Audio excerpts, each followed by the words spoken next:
Agora, pessoal, nós vamos passar por um outro tópico aí sobre as equações do segundo grau, que é a soma e produto das raízes, conhecida pelas relações de Girard, tá?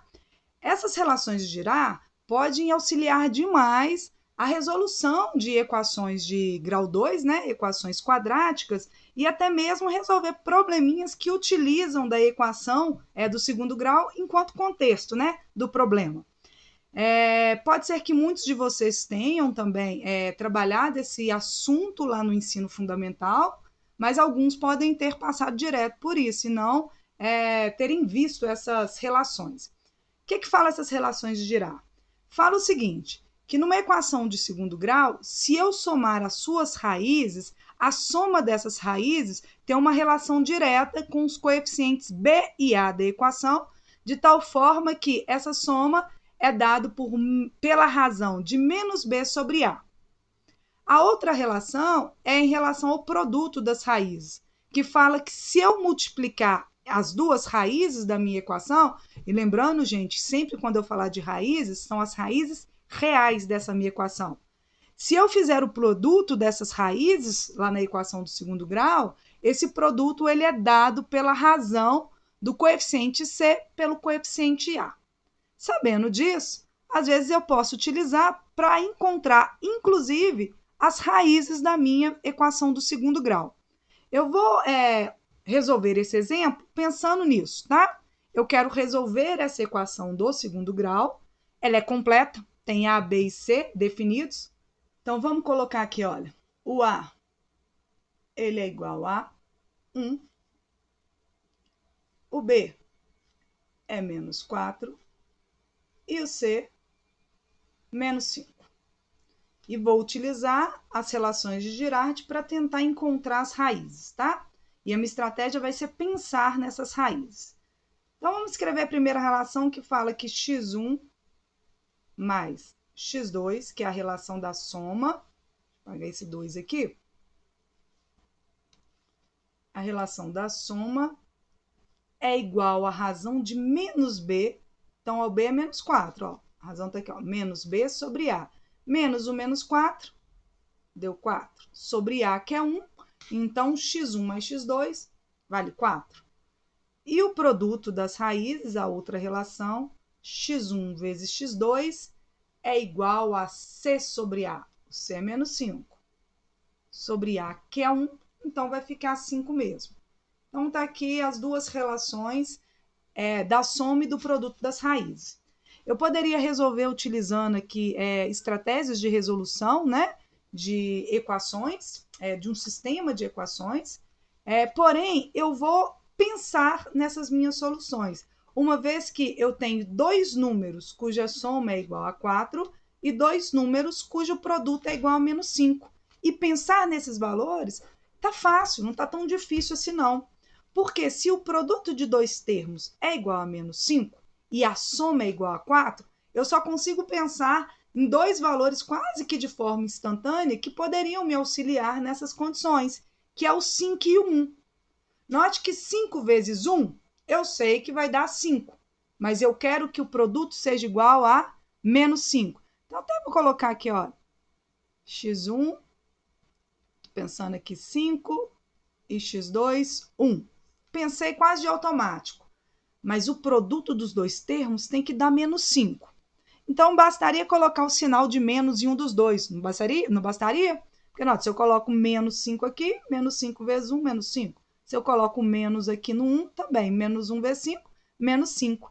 Mas ainda eu tenho que garantir que a soma desses dois termos seja igual a 4, ou seja, seja um número positivo. Então, para a soma dar um número positivo, sabendo que um desses aqui tem que ser negativo, o menos só pode estar no termo que representa menor valor em unidade, que é 1, não é isso? Então, aqui, ó, vou colocar o menos aqui e verificar se esses dois números atendem às relações. x1 vezes x2, menos 1 vezes 5, dá menos 5? Ok, confere. x1 mais x2 dá mais 4? 5 mais menos 1 deu mais 4? Confere. Então, as raízes da minha equação do segundo grau só podem ser menos 1 e 5. Então, solução, menos 1 e 5. Duas raízes reais e distintas, garantindo, né, para quem quiser conferir, que o ΔI deve ser um número maior do que zero.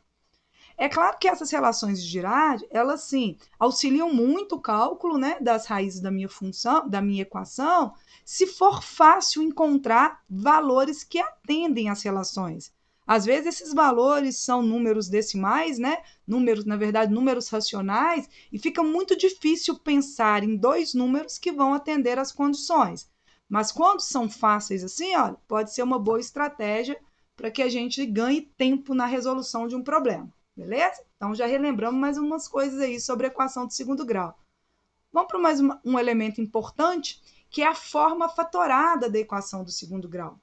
Essa forma fatorada da equação do segundo grau é uma maneira de se escrever aqui, olha, a equação do segundo grau é baseado no produto das suas raízes, tá? Então, olha aqui, ó. Toda equação do segundo grau dada, né, pela aquela forma completa, o ax2 mais bx mais c com a diferente de zero, se tem raízes reais x1 e x2, então ela pode ser escrita nessa forma aqui, olha, a, onde é o coeficiente quadrático mesmo, vezes x menos x1, vezes x menos x2 igual a zero, onde x1 e x2 são as raízes da minha equação. Então, olha, nesse exemplo 3 aqui, que inclusive é o nosso exemplo anterior lá, olha, x2 menos 4x menos 5, onde encontramos como raízes o menos 1 e o 5. Eu vou usar desse exemplo para escrever essa equação na sua forma fatorada, tá? As raízes a gente já conhece lá, ó, que é menos 1 e 5. Então, escrevendo na forma fatorada, eu tenho que forma fatorada é essa, né? Eu vou escrever ela aqui, ó. X menos x1, x menos x2, igual a zero. Quem é A? A é 1. X menos, quem é x1? Uma das raízes que a gente encontrou aqui, ó, anteriormente. Falar que é menos 1. 5, né? Vamos falar que é 5. Seguiu, x1 e x2. Uma é 5 e a outra é menos 1. Vamos para o próximo. Então, x1, 5, menos 5, vezes x menos o x2. Nosso x2 lá deu menos 1. Então, menos o menos 1 igual a zero. Melhorando essa escrita, o 1 aqui nesse produto, ele é indiferente, né? Apareceu ou não. Então, vou ignorar, vou colocar ele não. Então, vai ficar x menos 5, que multiplica x menos com menos, mais 1, igual a zero. Então, essa equaçãozinha aqui, gente, ela pode ser escrita dessa forma, que é a sua forma fatorada. E essa forma fatorada, note, ela deixa explícito para a gente quais são as raízes da minha equação e qual é o valor de A. Então, às vezes eu estou resolvendo um probleminha que eu preciso dessas raízes e eu não preciso desenvolver, caso esteja na forma fatorada, o produto aqui para descobrir quais são as raízes, porque elas estão explícitas na minha equação. Uma delas é 5 e a outra é menos 1. Fiquem atentos a esse sinalzinho na forma fatorada, né? É menos. Então, se aqui aparecer um mais, é porque a raiz ela é negativa. Então, é isso. Espero que vocês tenham, né, relembrado muitas das coisas aí, das equações de segundo grau, porque nós vamos precisar muito para o nosso tópico de estudo, né, atual, que são as funções quadráticas. Um abraço para vocês e até o nosso próximo vídeo.